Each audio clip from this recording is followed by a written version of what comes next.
నమస్కారం. భారతీయ శిల్పకళా అద్భుతాలకు నిలయం మన లేపాక్షి. కానీ ఇక్కడ మనం చూసే అందమైన శిల్పాల వెనుక అంతుచిక్కని రహస్యాలు, గుండెను పిండేసే కథలు ఉన్నాయని మీకు తెలుసా?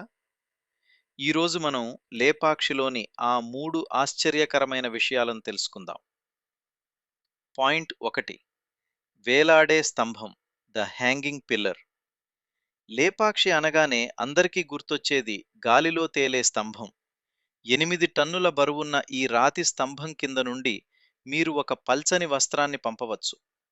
బ్రిటిష్ హయాంలో హామిల్టన్ అనే ఇంజనీర్ దీని రహస్యం తెలుసుకోవాలని ఆ స్తంభాన్ని కదిలించాడు.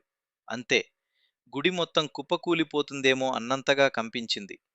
ఇది కేవలం ఒక స్తంభం కాదు, మొత్తం గుడి బ్యాలెన్స్ను నిలిపి ఉంచే ఒక ఇంజనీరింగ్ అద్భుతం. పాయింట్ 2, కన్నీరు కార్చే గోడలు, ద బ్లీడింగ్ ఐస్. ఇక్కడ అందరినీ కలిచివేసే మరో విషయం, రక్తపు మరకలున్న గోడ.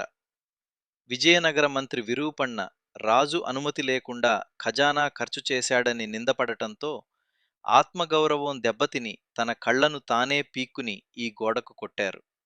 నేటికి ఆ గోడపై ఎర్రటి రక్తపు మచ్చలు కనిపిస్తాయి. వీటిని ఎన్నిసార్లు తుడిచినా మళ్లీ కనిపిస్తూనే ఉంటాయట.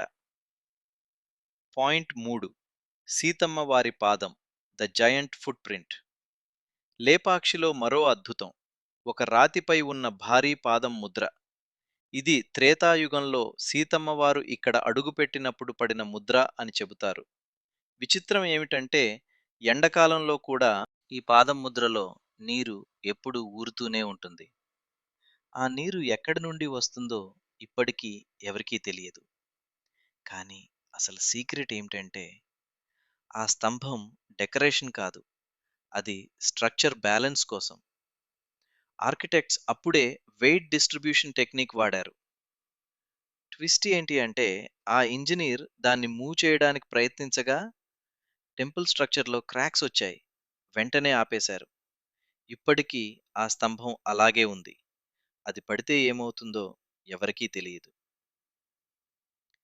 మన పూర్వీకుల జ్ఞానం ఎంత గొప్పదో ఇది ప్రూఫ్ కాదు? ఇలాంటి ఎన్నో రహస్యాలకు నెలవు మన లేపాక్షి. మీరెప్పుడైనా ఈ అద్భుతాన్ని సందర్శించారా? మీ అనుభవాన్ని కామెంట్ చేయండి. ఇలాంటి మరిన్ని ఇంట్రెస్టింగ్ విషయాల కోసం మన హనీ నెస్ట్ ఛానల్ని ఇప్పుడే సబ్స్క్రైబ్ చేసుకోండి.